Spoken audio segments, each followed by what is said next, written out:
Durant 3 jours, le parc Exposition d'Angers est devenu le carrefour B2B des vins de Loire.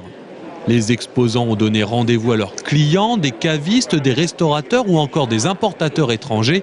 Et avant d'être des acheteurs, les visiteurs sont des goûteurs.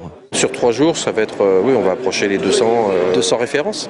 Mais au bout d'un moment, ça devient un petit peu difficile parce que la palette aromatique est telle sur tous les vins de Loire que y a des petits moments de confusion.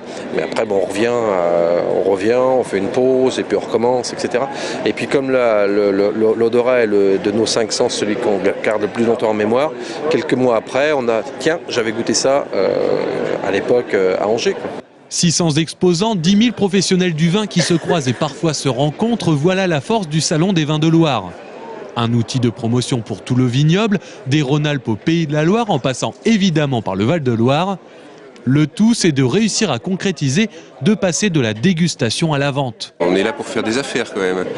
Même si on signe jamais un contrat sur un salon, hein, ça c'est une idée un petit peu fausse, mais on est là pour parler justement des affaires qu'on peut monter ensemble dans les mois qui viennent, des opérations, des vins qu'il faut essayer de faire découvrir et de pousser, et voilà, pour augmenter le commerce.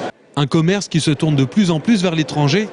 Un visiteur sur 10 au salon est un importateur extérieur, des clients convoités pour accroître les ventes des vins de Loire qui veulent marquer leur différence. Des vins qui ont un peu de goût de terroir, qui diffèrent des autres vins qu'ils ont l'habitude de rencontrer. Voilà.